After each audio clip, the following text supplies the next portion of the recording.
banteko bolandi à Aigle News Télévision matin parce que vous allez ébélé connecté branché na chaîne Bisso banteko bolandi à Aigle News la combattante de la presse congolaise et Longona Jean tous allez en direct de Kinshasa précisément na Gombe na hôtel Memling bisika Nyango équipe Nebino il y a Aigle News to y vraiment ko participer na conférence de presse où ils allaient organiser na Akage maman na mukolo lelo. C'est pour cela, sans plus tarder, Binomoko Bolano Lengeni Nyango, intégralité, il y a point de presse Oyo, et Zokolika, Namukolo Alelo, Binomoko Bobieti, Akash, Oyo, Kamamina Mwana Mboka, Georges Kapiamba, Balobelaka, Ming, Piba, Sakaba, détournement, Makambo, vraiment, ils allaient détournement, Namboka, Nabisu, Télémé, Kango. C'est pour cela, la combattante de la presse congolaise, Nazoko Senga Binomoko Bokolanda, intégralité, il y a point de presse Wana, et puis, Nazoko Senga Binomoko s'abonner massivement, bon like, bon partager ma vidéo na biso beaucoup de la décide toute l'intégralité après de presse Kololelo. Franchement, Maître Georges, c'est à vous.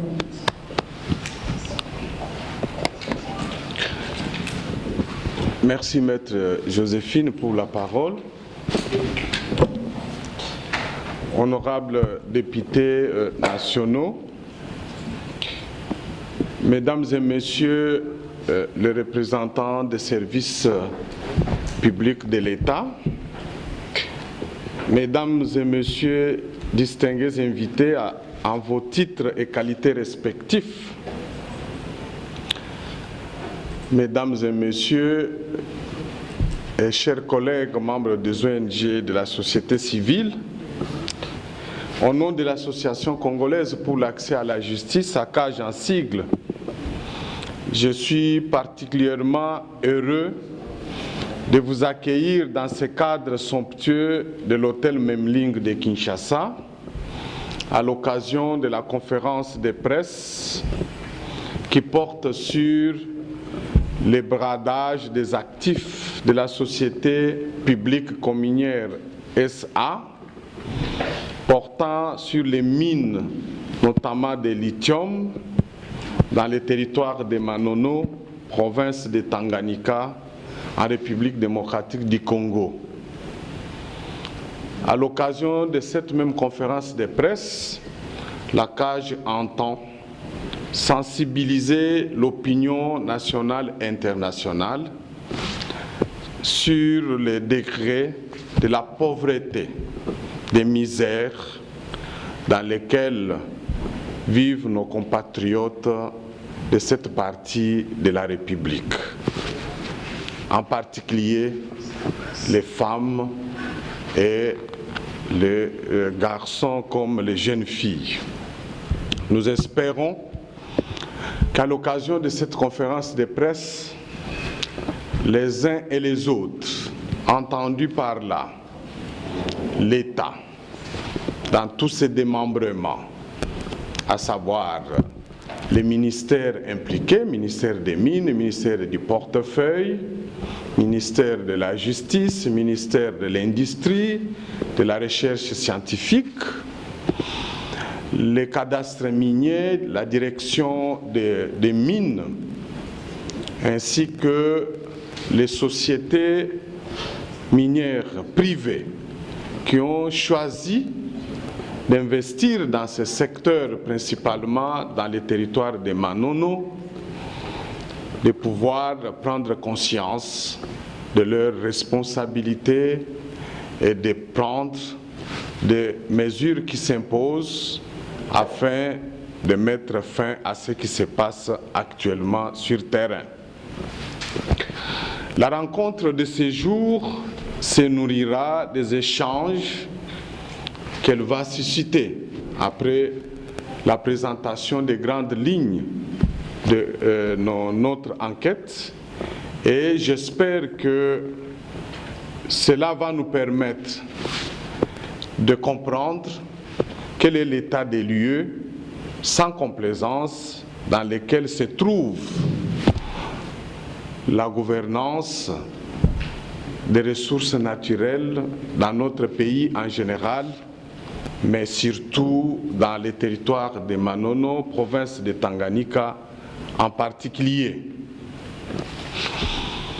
Je voudrais vous informer que dans le cadre de notre programme qui vise à contribuer à l'émergence de la bonne gouvernance dans les secteurs principalement des ressources naturelles dans notre pays, sans laquelle on ne peut pas espérer la jouissance des droits fondamentaux des Congolais, principalement les droits socio-économiques.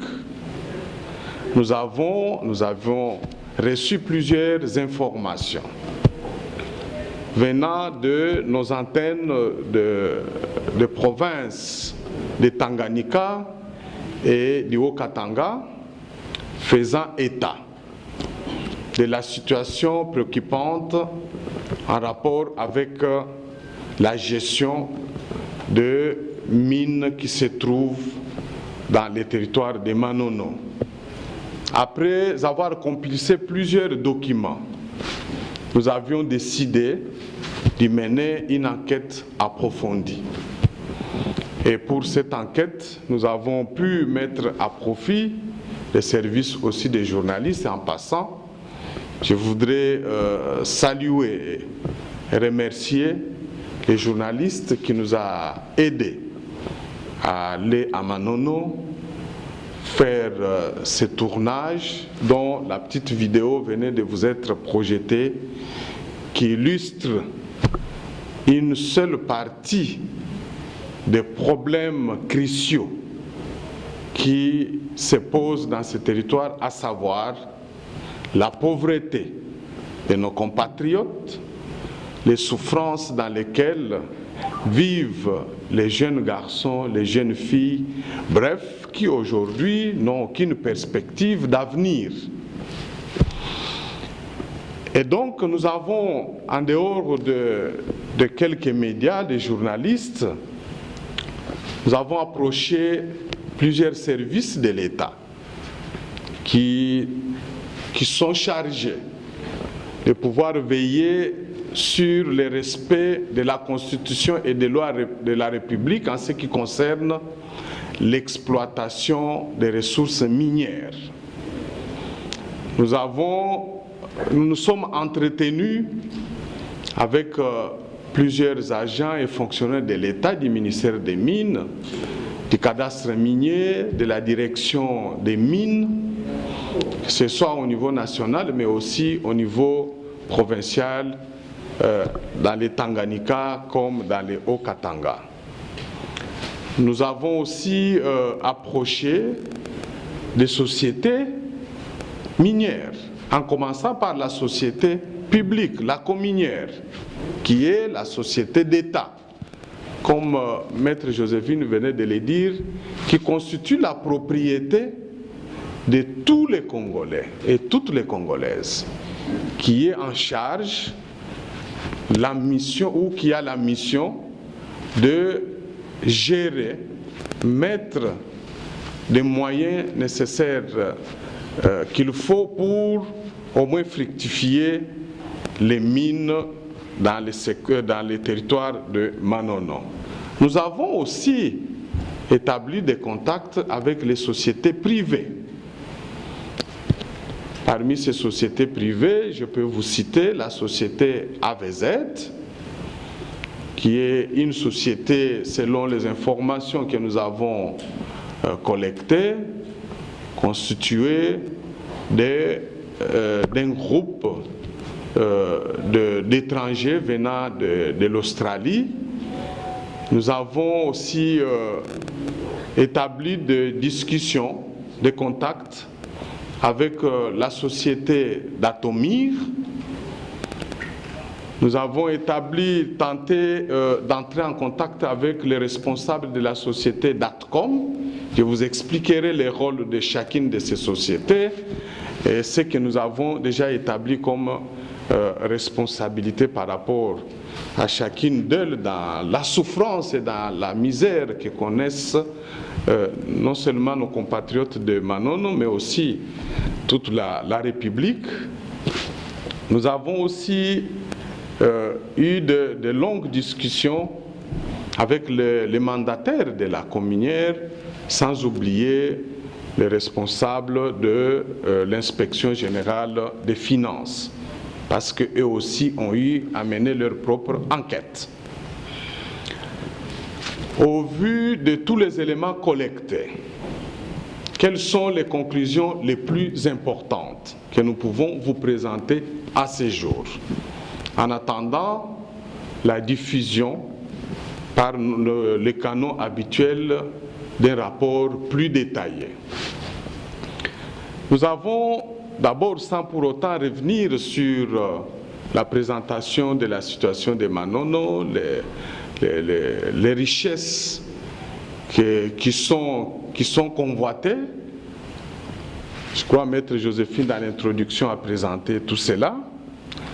Nous avons constaté que la Cominière, qui est la société d'État, a été créée par l'État congolais sur les cendres de la société, ce qu'on a appelé dans ce pays Zaïre éteint. Zaïre éteint qui a elle-même succédé à Congo éteint qui avait été précédé par la société qu'on a appelée Géomine. Ça fait partie de l'histoire parce qu'il faut savoir que c'était les Belges, les colonisateurs, notre ancien colonisateur, qui avaient valorisé le territoire de Manono en exploitant ces minéraux. Et donc, lorsque cette société est créée, elle a commencé à fonctionner, mais sans moyens. Pourquoi? Parce que le gouvernement congolais, comme toujours, comme dans la plupart de ces initiatives, n'avait pas mis à la disposition de cette dernière des moyens de fonctionnement, mais aussi des moyens suffisants pouvant lui permettre de s'engager dans l'investissement, exploration et avec possibilité de démarrer ou redémarrer l'exploitation de ces mines. Mais entre-temps, la société devait fonctionner. C'est comme ça que ces mandataires vont décider, avec bien entendu l'accord de leur tutelle, le ministère de portefeuille, va décider de s'approcher ou de rechercher des partenaires avec lesquels ils pouvaient fonder un projet, ce qu'on appelle des joint ventures, des partenariats, afin de finaliser, reprendre les travaux de recherche, d'exploration, finaliser ou déterminer les réserves, ainsi que tous les autres détails techniques qui sont nécessaires pour commencer l'exploitation. La société cominière va établir un partenariat avec la société d'Atomir. Et avec la société d'Atomir, c'est vers le 17 qu'ils vont signer un premier partenariat, joint venture, qui va leur permettre de se répartir les parts sociales en raison de 70% qui ont été cédés à la société d'Atomir et 30% étaient gardés par la société d'État cominière. Avec aussi d'autres engagements, 70% pourquoi? Parce que selon les explications qui nous ont été fournies, d'Atomir s'engageait principalement à reconstruire la route d'évacuation, mais aussi d'accès à Manono, qui devait relier à la fois les chefs-lieux de la province de Tanganyika, mais aussi jusqu'à Lubumbashi. Et entre-temps, il y avait aussi des travaux de redémarrage du barrage qui avait été saboté dans les territoires à l'époque par les combattants de l'AFDL qu'il fallait réhabiliter pour faire fonctionner au moins tous les travaux sur les sites. Et il y a d'autres engagements aussi, verser des sommes d'argent à Cominière pour lui permettre de fonctionner, payer les agents et s'acquitter des droits, de l'obligation de payer les droits superficiels auprès de l'État. Et c'est comme ça que la société cominière va céder, va mettre à la disposition de la société commune qui était créée son permis de recherche qui portait sur cette concession. Quelque temps après, il va s'avérer que, ça c'est Cominière qui nous apprend, Cominière va être informée d'Atomir qu'elle avait tenté de chercher des moyens sur la place boursière ou auprès des banques, mais que ça n'avait pas marché, qu'elle était dans l'obligation de céder ses propres parts dans la société commune auprès d'autres partenaires qui, eux, présentaient plus de capacités financières qui pouvaient permettre au moins la mise en œuvre rapide de ces projets après avoir finalisé les travaux de recherche. C'est comme ça que la société d'Atomir va, à son tour, signer un accord avec la société dirigée par les Australiens qu'on appelle la société appelée AVZ, et à la société AVZ d'Atomir va céder 60% de ces 70% dans la société commune avec Cominière, avec espoir que l'AVZ pouvait apporter des capitaux frais, faire les travaux de recherche rapidement, et qu'au bout de 5 ans, déboucher sur l'exploitation. Et entre-temps, les jours passent, les années passent, Cominière va constater que les travaux de recherche ne se faisaient pas suivant la fréquence convenue. Elle va écrire aux uns et aux autres pour attirer leur attention sur la nécessité, l'urgence, accélérer les travaux. Mais en vérifiant, selon les responsables de Cominière, ils vont finalement se rendre compte que même la nouvelle société qui a acquis les 60% n'avait pas de capacité financière, qu'elle avait commencé aussi à son tour à chercher d'autres partenaires.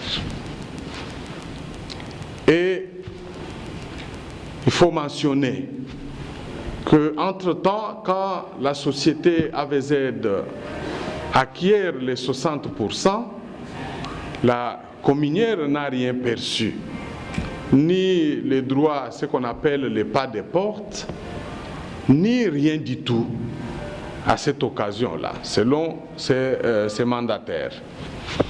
Entre-temps, la situation est en train de s'empirer, les travailleurs de Cominière ne sont pas payés, et comme le territoire de Manono dépend principalement des activités de cette société, comme ça s'est fait depuis plusieurs années, la misère ne faisait que s'empirer à Manono.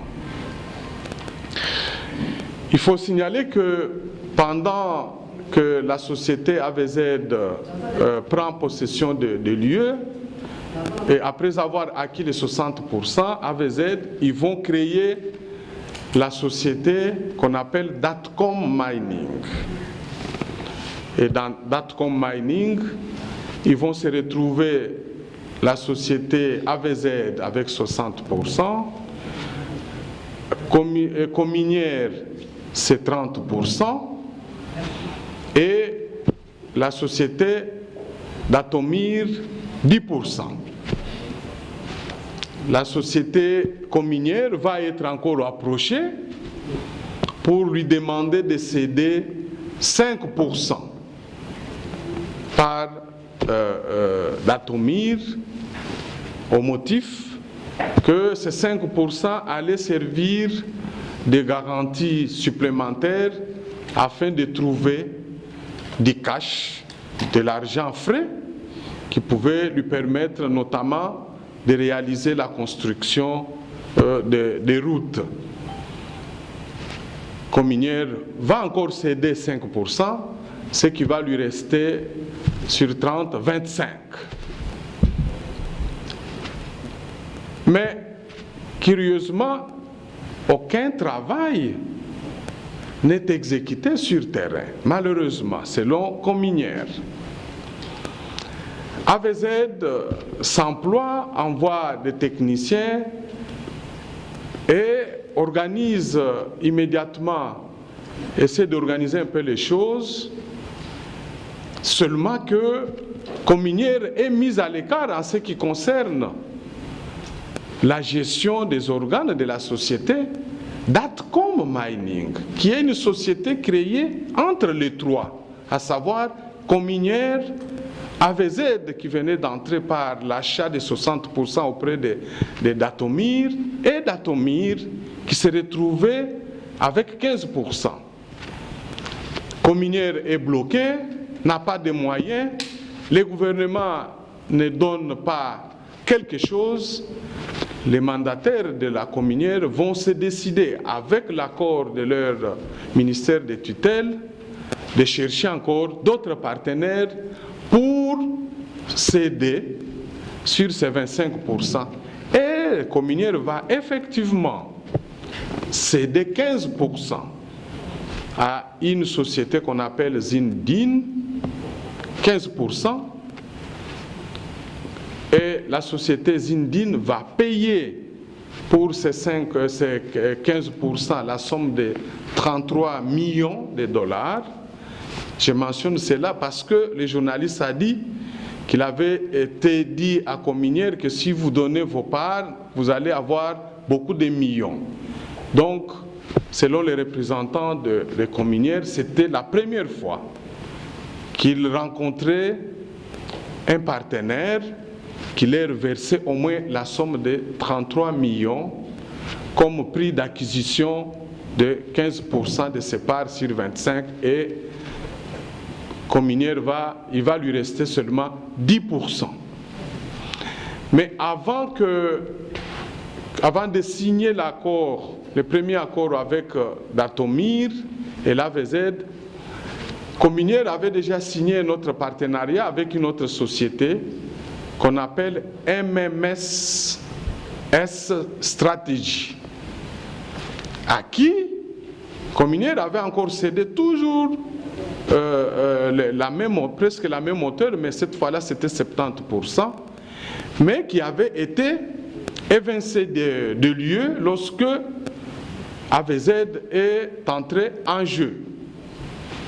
Cette société MMSS va poursuivre Cominière et l'État congolais, la République démocratique du Congo, devant la Chambre internationale d'arbitrage pour rupture abusive du contrat et solliciter qu'elle soit condamnée à plus de 160 millions de dollars de dommages-intérêts.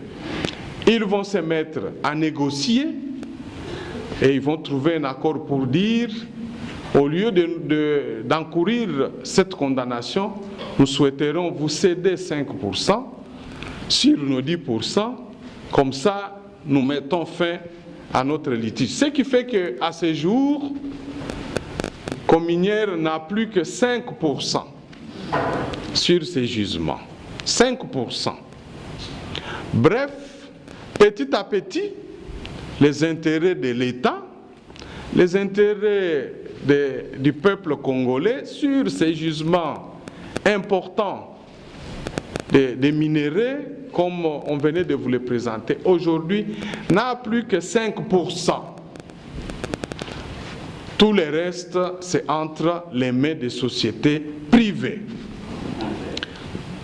Mais entre-temps, nous sommes tous au courant, nous suivons les déclarations, les discours qui sont tenus, des réunions qui se font à gauche et à droite. Et la dernière a eu lieu, vous avez suivi la signature à Lusaka d'un accord entre la Zambie et la RDC pour la création d'une industrie de fabrication de batteries électriques. Parmi les composants importants des batteries électriques, il y a les minéraux de lithium. Et les gisements qui, aujourd'hui, qui regorgent le lithium. En termes d'importance, même en Afrique, c'est les gisements des Manono. Mais sur lesquels, malheureusement, l'État congolais n'a plus que 5%. Pour avoir encaissé quoi? Presque rien. Et nous nous sommes posé la question de savoir, mais finalement, pourquoi on est engagé dans toutes ces démarches, ces discussions, à gauche, à droite, pour créer, mettre en place cette industrie. Et cette industrie va-t-elle être importante pour le peuple congolais? De quelle manière? Parce que finalement, si les choses restent dans leur état actuel, ça veut dire que les lithium, d'autres aussi composants comme le cobalt, proviendraient de la société d'Atcom Mining, au sein de laquelle l'État congolais n'a qu'une part insignifiante. Bref, en termes de profit, lorsque ce lithium sera fourni à l'industrie, ce sont des privés qui vont se retrouver, eux, des grands gagnants sur les efforts, sur la sueur des Congolais. Parce qu'aujourd'hui, lorsque nos ministres voyagent, notre président voyage, va en Zambie, va à gauche, à droite pour discuter, c'est l'argent du contribuable congolais qui est utilisé pour supporter ces charges. Donc, on est en train de le faire pour finalement mettre en place au moins une opportunité industrielle qui va absorber des minéraux, notamment des lithium, pas pour que les profits puissent revenir au peuple congolais, mais puissent profiter aux privés, aux étrangers.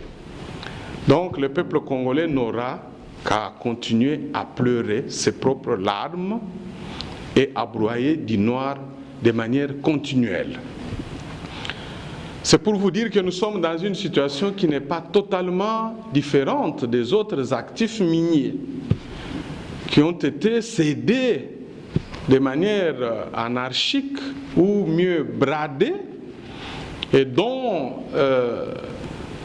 ceux qui ont été cédés à la société Ventora qui, avec les génies des Congolais, il y a eu quand même des discussions qui ont été engagées sous le leadership du président de la République avec les gouvernements et ils ont pu les récupérer. Voilà pourquoi nous pensons et nous avons tenu à inviter aussi les représentants du peuple. Nous remercions les députés qui sont là, notamment l'honorable Eliezer, qu'il est plus qu'urgent que ces dossiers soient pris en main, à bras le corps, pour que la révisitation soit imposée. Parce que quand vous faites l'évaluation, en termes de ce que la société de l'État a encaissé, si ce n'est pas les 33 millions qui ont été versés par la société Zindine, nous ne voyons pas autre profit que l'État congolais a bénéficié de tous ces partenariats jusqu'à ce jour. Pourquoi nous le disons? C'est parce que, en dehors de ce tableau-là, macabre, il s'est fait qu'il y a des conflits maintenant sérieux entre les privés, les sociétés privées qui sont intéressées ou qui sont dans la société d'Atcom Mining.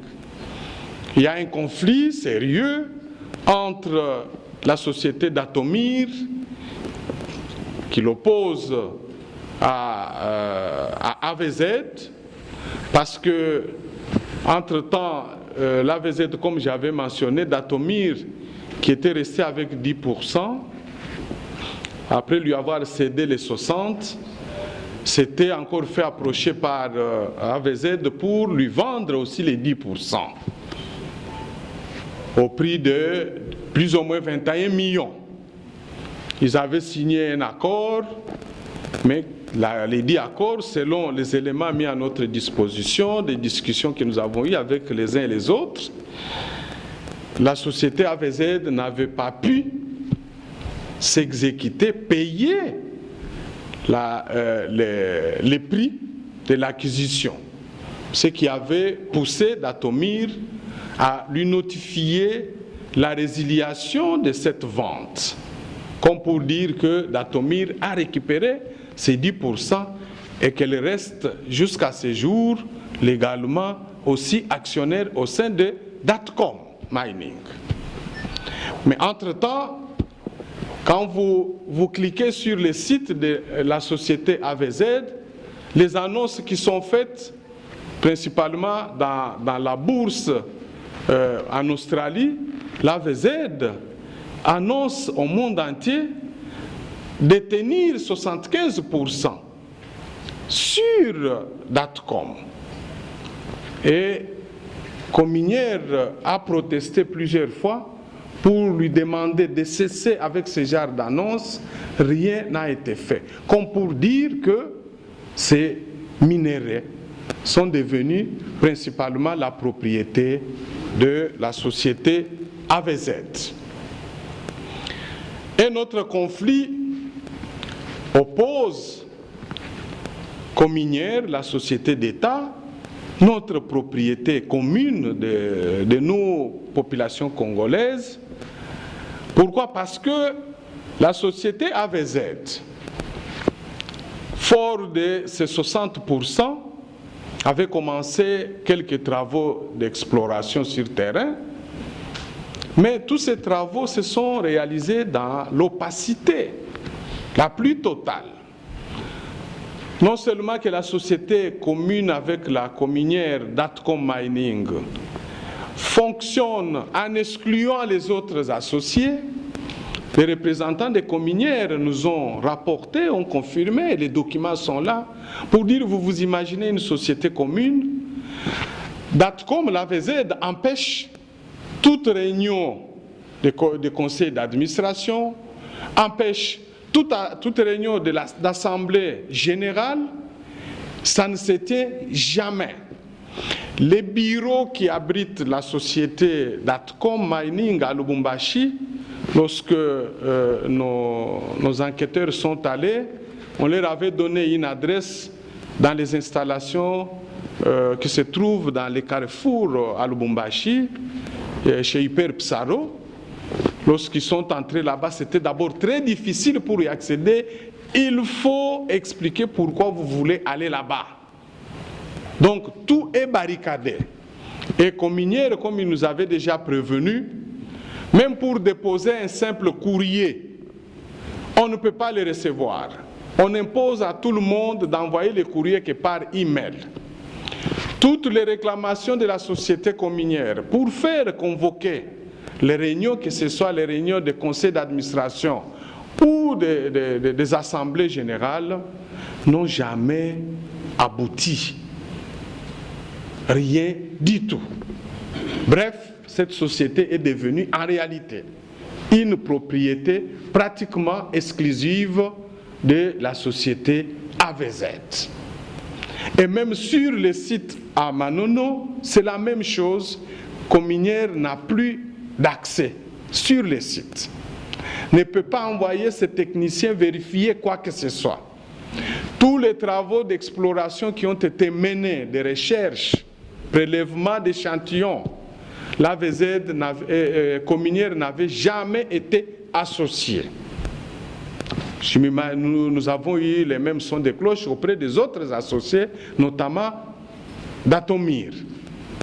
Ils n'ont jamais eu l'occasion de donner leurs propres avis. Jusqu'à ce que, en 2020, la société AVZ, sous le label de la société AVZ, alors que la société qui est censée détenir les permis de recherche, c'était la société Datcom qui est la copropriété de tout le monde, c'est sous le label de l'AVZ que les études de faisabilité, les conclusions des recherches ont été envoyées au ministère des Mines, à CAMI, c'est-à-dire au cadastre minier, à la direction des mines. Pendant ce temps, Cominière écarté ne connaît même pas le contenu de toutes ces conclusions d'études de faisabilité. Ils vont commencer à forcer, jusqu'à ce qu'on va finalement leur envoyer un document de plus de 69 pages sur clé USB, un document non signé. Et la réponse s'était envoyée toujours par email. C'est comme ça que la Cominière, qui a fait beaucoup de démarches auprès des autorités gouvernementales, sans être soutenue ni suivie dans ces combats, va obtenir ces documents. Ces experts vont l'analyser, vont se rendre compte qu'il y a beaucoup de contre-vérités qui sont reprises dans ces documents. Parce qu'au fait, ce document est un préalable pour obtenir le permis d'exploitation.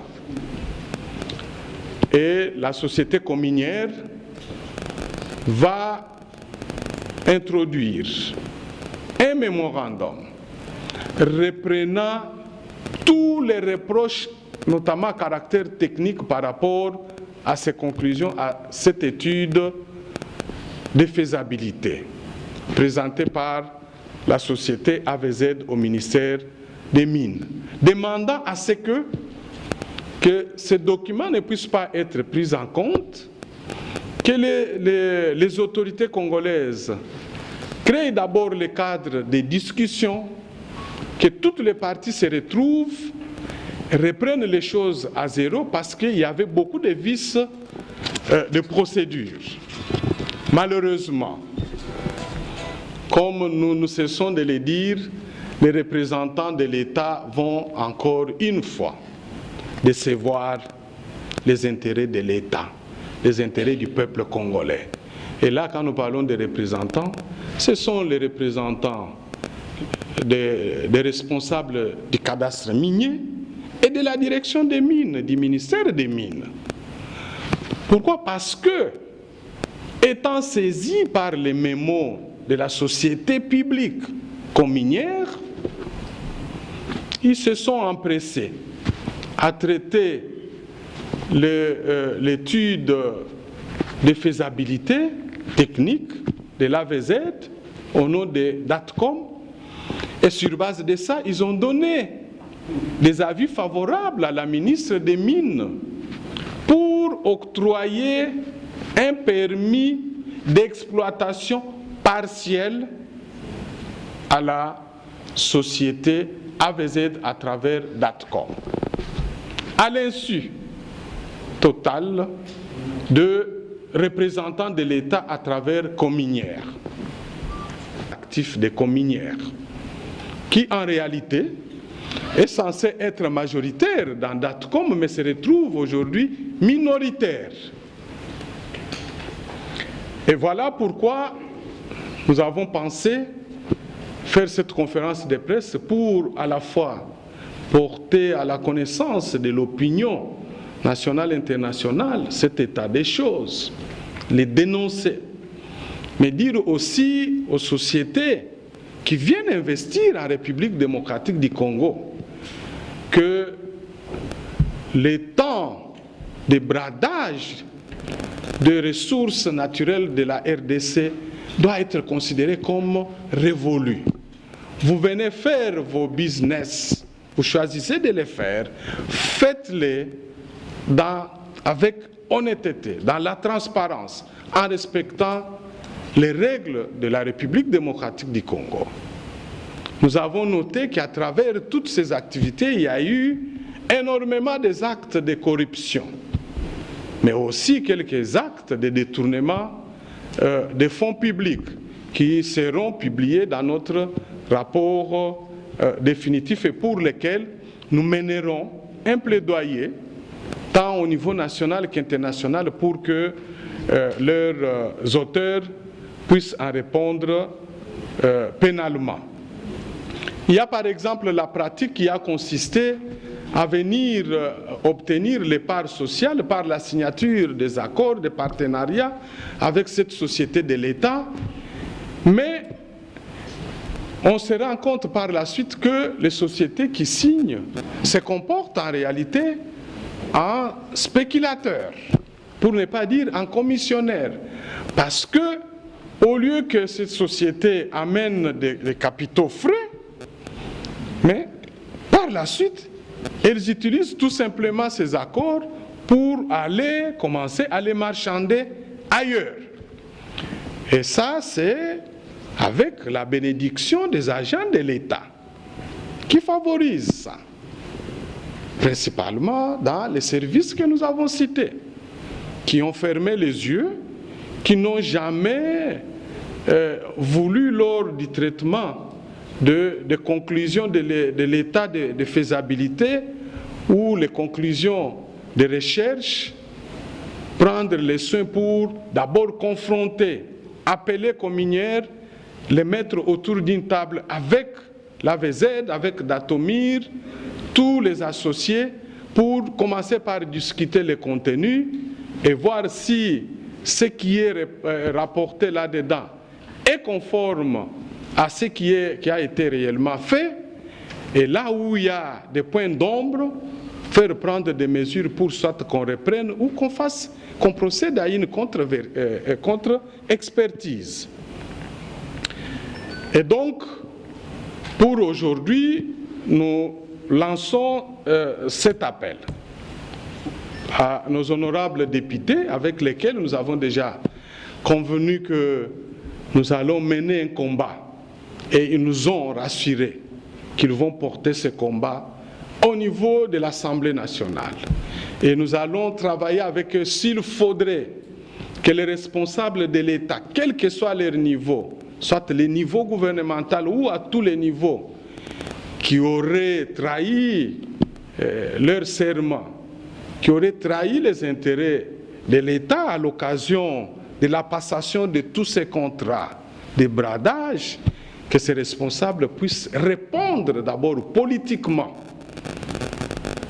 Si ce sont des membres du gouvernement, je crois que nous avons déjà une jurisprudence dans ces pays en ce qui concerne un membre du gouvernement qui avait trahi les intérêts du peuple ou les intérêts de l'État. Il a été carrément déchu de son mandat.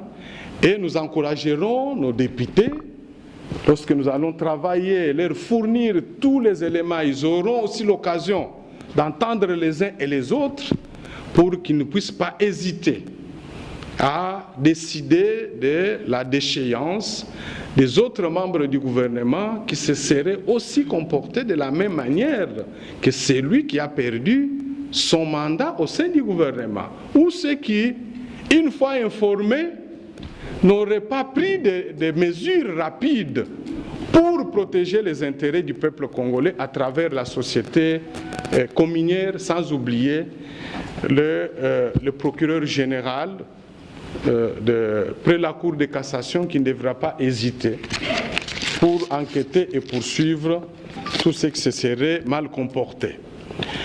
Donc, en conclusion, je voudrais tout simplement vous dire qu'aujourd'hui, nous devons nous indigner. Nous indigner pourquoi? Parce que ces jugements importants qui attirent la convoitise plutôt de plusieurs sociétés étrangères à Manono sont sur le plan juridique déjà passés sous la main des privés et que l'État congolais n'en détient juridiquement et formellement que 5%, et qu'il est urgent pour que des pressions soient exercées sur le gouvernement pour l'amener à faire engager la procédure de révisitation de la joint venture Datcom Mining, de cette société. Il faut qu'on rééquilibre les parts sociales. Il n'est pas normal que les Congolais qui donnent de leur richesse, qui n'ont rien reçu au retour, puissent, eux, se retrouver les grands perdants chaque fois dans tous les projets. Et que ce sont ceux qui viennent, qui apportent absolument rien, qui deviennent, eux, les plus riches par rapport au peuple congolais. Vous avez vu comment les Congolais de Manono, dans quelle situation ils se retrouvent. Pourquoi? Parce que ce sont les étrangers qui viennent, qui exploitent et qui partent avec. Et entre-temps, les Congolais n'ont que ses propres yeux pour pleurer, comme nous avons vu les femmes, les jeunes là-bas en train de pleurnicher.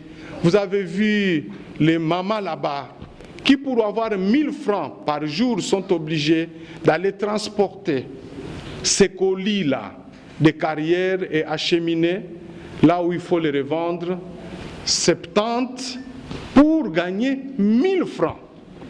Vous vous imaginez. Vous avez vu les enfants dans des mines. Et tout cela, ce train de malheur s'accompagne là-bas. Pourquoi? Parce que l'État n'est pas vigilant. Les représentants de l'État n'accomplissent pas leur devoir comme il se doit. Ils se contentent, et ça nous devons le dire, nous l'avons toujours fustigé.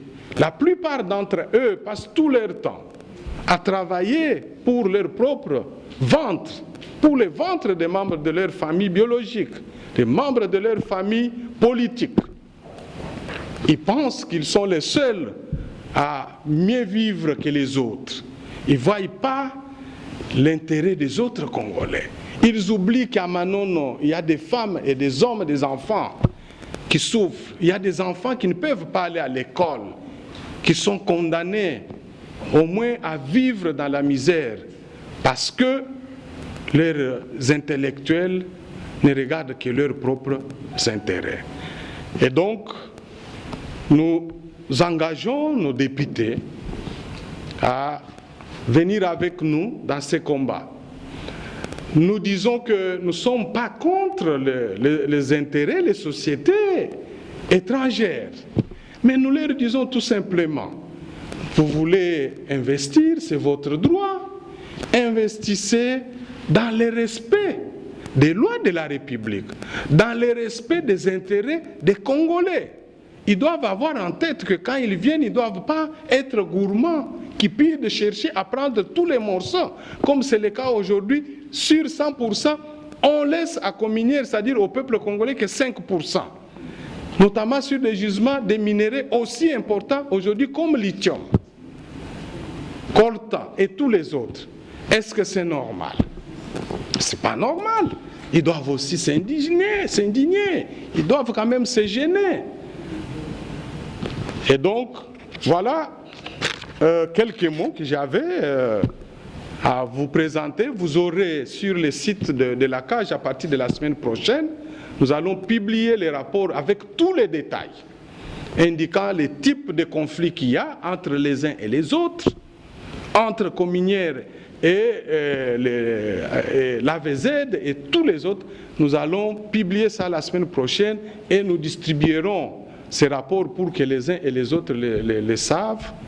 Et nous sommes déjà d'accord, contents de constater que nos députés ont manifesté leur disponibilité pour qu'ils puissent enfin s'engager dans la défense des intérêts de ses compatriotes de Manono en particulier, mais du peuple congolais en général. J'ai dit et je vous remercie. Pour le reste, nous pourrons en débattre ensemble. Merci. Dans le territoire de Manono, comment vit cette population au jour les jours? Bienvenue à Manono. Nous sommes dans la province du Tanganyika, dans le territoire de Manono, et plus précisément dans le cadre. Je remercie aussi la CAS pour l'invitation et l'honneur qu'on accorde à notre modeste personne. Et, quand Maître parlait, je me disais, on est toujours chez nous. On peut encore dire que le Congo c'est un pays riche, ou bien ça ne restait que sur le plan de vente artificielle. dans la mesure où ce que j'ai entendu, je me pose la question qui anime les institutions, parce que j'ai toujours rappelé une chose. Il y a un auteur qui dit que les institutions ne sont pas fortes par elles-mêmes, elles sont fortes par les personnes qui les animent. Et j'ai toujours souhaité que, avant de nommer qui que ce soit, on doit procéder par l'enquête de loyauté. Et cela nous permettra de voir qui placer où. Et dans d'autres pays, comme vous savez, pour nommer quelqu'un, il faut que la personne doit avoir fait les bénévolats. Donc l'esprit du sacrifice, faute de quoi on va aller de bradage en bradage. Je suis très disponible et j'attendrai de la case toute la documentation parce que les fonctionnements que j'ai toujours souhaité, tel que j'ai dit même parmi les institutions, c'est un fonctionnement complémentariste. La case fait sa part, nous aussi en tant que députés, nous devons faire notre part. Merci madame. Et messieurs les journalistes, je m'appelle Christian Loussin, je suis l'avocat conseil de AVZ et je suis très heureux par les derniers engagements pris par Maître Georges, je cite, donc les responsables de l'État qui sont impliqués où toute information sera poursuivie et nous sommes très très heureux parce que AVZ a tout un bois à éventrer. Et je me rappelle que lorsque je suis à l'université, un collègue est entré et il y avait une dame très belle étudiante assise à côté de moi. Et il expliquait que la nuit, cette dame était sorcière, était sur un cheval blanc. Avant qu'il puisse terminer son explication, la salle était vide. Qu'est-ce que je veux dire par là? Je veux dire que nous avons une vision des fois erronées des déclarations qui sont faites de l'autre côté, mais il faut entendre l'autre son de cloche. Comme disait Socrate, dans la salle ici, il y a des journalistes, il y a certains même amis qui sont des activistes de droits de l'homme, comme moi je le fus il y a quelques années. Nous avons tous la rage, n'est-ce pas, du savoir. Et de quoi il est question dans ce projet d'ADCOM? Et je suis très heureux, particulièrement c'est très heureux aujourd'hui que Maître Georges, je vous remercie sincèrement de nous avoir donné l'opportunité de pouvoir venir ici, éclairer la lanterne et donner un autre son de cloche. Sur la plupart des informations, c'est documenté. Il y a suffisamment de documents et suffisamment d'éléments d'information que j'aimerais éclairer et apporter à votre attention. Vous allez noter que vous disiez que l'accord entre AVZ et dans la joint venture était en 2017. Cet accord n'était pas en 2017, cet accord était en 2016. Les accords préliminaires ont commencé en septembre 2016 entre la société communière et la société d'Atomi. Et ces documents existent et je vais pouvoir partager avec vous. Le premier accord préliminaire prévoyait notamment que la société communière possédait 70% et d'Atomi possédait 30%. Et ils sont allés sur un autre accord quelques mois plus tard, toujours en 2016, où on a changé, on a fait un swap. Donc, Cominière est resté avec 30% et Datomir est resté avec 70%. Et donc, plus tard, avant la fin de l'année 2016, donc en octobre, en novembre plus précisément, la société AVZ Minerals est entrée, n'est-ce pas, en négociation avec la société d'Atomir qui est allée sur le marché international pour pouvoir chercher un investisseur. Et ils ont présenté le projet, ils sont venus, ils ont visité le site de Manono. Et donc, est entré un accord. Dans cet accord, je dois préciser que la société Datcom Mining SAS existait déjà avant l'arrivée de AVZ. Preuve à l'appui enregistrée au tribunal de commerce. Le JV, l'accord de joint venture, avait été écrit, rédigé par Datcom et Cominière et existait avant l'entrée de AVZ Mineral. Et donc AVZ Mineral va entrer sur cet accord de 60% avec un engagement de payer 6 millions de dollars de pas de porte, lesquels pas de porte ont été payés, preuve à l'appui et documenté. Cela peut vous être versé en toute liberté avec beaucoup de joie d'ailleurs. Alors, non seulement les pas de porte ont été versés, payés régulièrement, des correspondances échangées pour clarifier sur le concept de bonus de signature et de pas de porte. J'ai eu la chance, n'est-ce pas, d'être parmi les juristes qui ont fait une révision des 38 contrats de partenariat entre la JCAMIN et la ADC à l'époque. J'étais au cabinet de Fouana. Et donc on en a vu plusieurs et on connaît ces concepts. Donc on a clarifié la chose, 6 millions de dollars avaient effectivement été déposés dans les comptes, n'est-ce pas, de la société communique. Non seulement ces 6 millions de dollars, à plusieurs reprises, la société communière a donc demandé des avances, lesquelles avances leur avaient été payées régulièrement. Vous devez noter que la société AVZ Mineral, c'est la première société qui est arrivée et qui a amené le projet jusqu'au stade où il se trouve. Ils ont eu des spéculateurs, tels que vous avez cité MMCS, c'est le gouvernement qui avait résilié ce contrat pour n'avoir pas opéré des activités. Et pourquoi est-ce que nous sommes allés à 70 millions de dollars? La raison est très simple et même historique. Visiter le musée des terres rurales, visiter certains géologues de l'université de Lubumbashi, M. Tchétché Mikombe et les autres, qui ont réalisé des études sur le terrain. Et les études démontrent clairement qu'il s'agit de ce qu'on appelle la roche rudure de Kitokolo.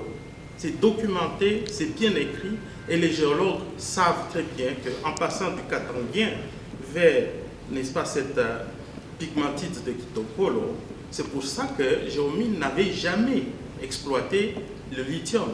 Il s'était concentré sur l'étain, parce que c'était une roche dure, et donc par conséquent, la roche dure demande une technologie appropriée de drilling, avec une tête en diamant, et donc qui a permis à AVZ de pouvoir forer cette roche dure. Et après avoir foré, je note en passant, pour votre information, que l'AVZ avait demandé de manière officielle la présence des techniciens de la société cominière. Et la société cominière avait désigné l'ingénieur Kiboué. L'ingénieur Kiboué a assisté à toutes les activités, n'est-ce pas, de drilling au niveau de forage. À raison de 15%, ainsi que la société d'Atomir. Donc je représente à cette conférence les deux sociétés actionnaires. Je veux commencer par dire que, ayant été moi-même à la tête de l'ordre des avocats, il est difficile de pouvoir prendre parole devant la presse pour parler des sujets qui font l'objet des conflits devant la justice. Vous comprenez donc que je ne puis pas m'étaler outre mesure, sinon que de dire que je suis heureux que j'ai entendu le président de la CAGE, qui est hôte de cette conférence de presse, dire que pour la première fois, le gouvernement congolais a encaissé une somme de 33 millions de dollars venant de ma cliente Zijin à travers sa filiale ici, Jingchen. Pour le reste, le souhait des Congolais, le souhait du chef de l'État, le souhait du gouvernement de la République, le souhait de la province du Tanganyika et de tous les Congolais, c'est que les richesses profitent au Congo et aux Congolais, bien entendu. Lorsque nous avons des étrangers qui viennent investir, il est évident qu'ils ne viennent pas pour nos beaux yeux, ils doivent également avoir en retour ce qu'ils méritent au titre des dividendes, au titre de retour sur investissement. C'est à ce titre... Il n'est pas envoyé. Jusque-là, aucune personne ne s'est présentée comme représentant communière parce qu'il fallait qu'il soit là pour répondre à la question de la perception des pas de porte des 6 millions qui sont prétendus, d'autant plus que les mandataires de cette société nous ont déclaré n'avoir rien reçu au titre de pas de porte. Mais c'est des choses qui vont faire l'objet de vérification avant la diffusion de notre rapport, parce que comme AVZ prétend détenir les preuves, nous serons heureux d'en avoir, les soumettre au moins à la discussion des communières pour être édifiés là-dessus et savoir aussi si c'était la hauteur réelle par rapport aux coûts, aux charges que communières et les sociétés de l'État qui l'avaient précédé avaient déjà réalisé, parce que il faut savoir qu'on paye les pas de porte comme remboursement des coûts de tout ce qui a été fait sur le terrain, sur le plan technique et autres, afin de développer des informations qui vont vous être utiles dans le cadre de ce que vous allez vous-même faire par la suite. Alors, il a soulevé la question de participation aux organes de l'administration. Nous avons vraiment des lettres, des accusés de réception, de protestation des communières établissant que Communière a écrit, a protesté auprès de l'ATCOM, de l'AVZ, parce qu'elle ne savait pas participer à l'administration de la joint venture. L'ATCOM, elle était informée de rien. Elle n'avait pas d'accès aux informations, aux activités de la société d'ATCOM Mining, que tout était barricadé. Et elle a même ajouté qu'il y avait eu des changements de répartition des parts sociales. Nous mettrons aussi à la disposition de l'AVZ ces accusations qu'ils auraient pris une initiative unilatérale de faire modifier même la répartition des parts sociales dans les registres à Lubumbashi. Donc vous aurez le temps et nous vous encourageons de nous faire parvenir vos réponses à nos questions. Ça va nous permettre de les intégrer. Alors, vous avez vanté l'étude de faisabilité, mais nous n'avons pas suivi votre réponse par rapport au grief principal des communières, qui dit comment expliquer qu'une étude réalisée dans le cadre d'une société commune puisse être soumise au ministère des Mines sans qu'elle ait fait préalablement l'objet de discussions au niveau des associés pour vérification. Vous avez allégué que leurs géologues étaient associés, c'est bien, ça sont des techniciens de terrain qui prélèvent les éléments, les échantillons et tous les autres, mais quand ils finalisent, ils rédigent, avant que les documents ne soient soumis au ministre des Mines pour obtenir un autre titre, il fallait d'abord que ça fasse l'objet d'une discussion entre les associés au sein d'une assemblée générale. Ça doit être adopté. Donc ils n'ont jamais donné leur avis parce que ne l'ayant pas reçu à temps. Ils l'ont eu que longtemps après, sur une clé USB non signée, après que l'étude soit déjà déposée auprès du ministère des Mines. Donc ça sont des choses qui ne sont pas... Nous allons verser un PV à l'Assemblée générale. Très bien. Ça c'est bon. D'accord. Alors ça sera une très bonne chose. Pourquoi? Parce que on verra finalement, est-ce que ce sont les mandataires de l'État qui jouent un mauvais jeu ou alors qui entretiennent ces flous ou ces malentendus. Alors, il y a la question, je ne suis pas entré en profondeur sur ça, la question de la revente des parts sociales. Avant même que les projets de recherche n'aient abouti. Mais sa communière fait ses reproches.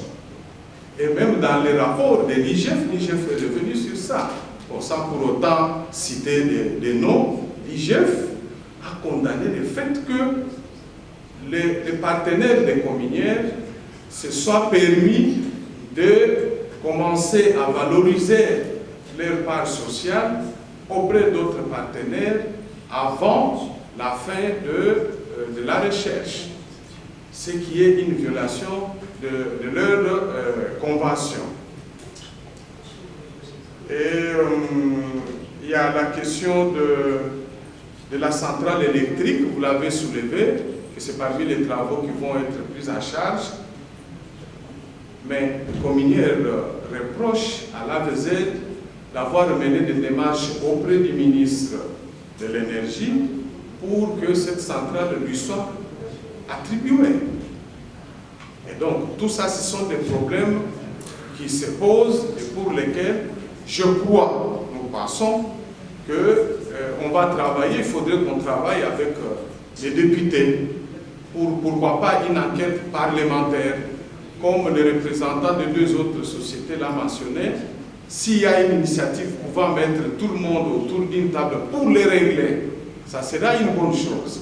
Mais s'il n'y en a pas, vous comprenez que, chers confrères, vous pouvez vanter l'importance de cet investissement, 3 milliards, 4 milliards, même 20 milliards.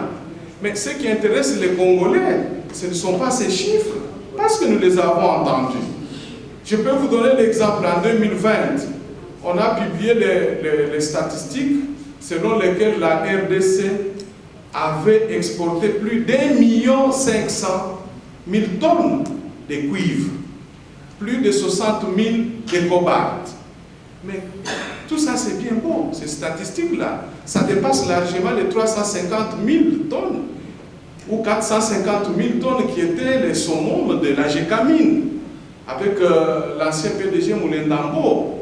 Mais qu'est-ce que cela représente sur les vécus quotidiens en termes de rentrée des recettes pour l'État congolais?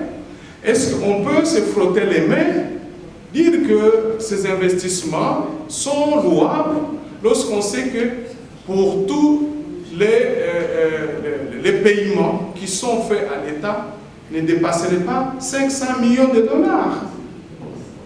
500 millions de dollars, même si nous prenons sur les budgets de 5 milliards, c'est plus ou moins 10%. Alors qu'à l'époque de la Gécamine, qui exportait jusqu'à 350, 450 000 tonnes de cuivre, vous le savez très bien, la Gécamine contribuait à la hauteur de 70% au budget de l'État. Alors, qui fait mieux ou qui a fait mieux? Lorsque on est à plus d'1 million, on est presque à 500 millions. Alors que c'est lui, la Gécamine, qui ne dépassait pas 400 millions, était à son temps à plus de 70%, c'est-à-dire plus de 60% de plus. Il y a un problème et les Congolais ont le droit de s'indigner pour dire, mais finalement, est-ce que cette exploitation nous profite, oui ou non? Ou c'est des structures qu'on met en place, on vante des gros chiffres, des gros capitaux. Entre-temps, quand vous êtes à Kasumbalesa, à Mokambo, Sakanya, le nombre de camions qui entrent, les matériels, que ce soit à l'entrée ou à la sortie, c'est important. Et ce sont nos routes qui subissent les coûts. Ce sont nos rivières. Vous avez vu à Manono, la rivière Louvois, totalement polluée. Mais tous les espaces là, les sites, ne sont plus protégés à cause de la présence de ces activités. Le code minier a imposé que les sociétés prennent des dispositions pour réhabiliter les sites.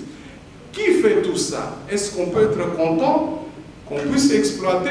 On laisse des trous béants, on parle, les populations restent dans cette situation? Oui ou non? La VZD est quand même à Manon depuis plus de 5 ans. Bon, nous apprenons que Cominière a reçu régulièrement des avances. Vrai ou faux, qu'est-ce qui a été fait de ces avances-là?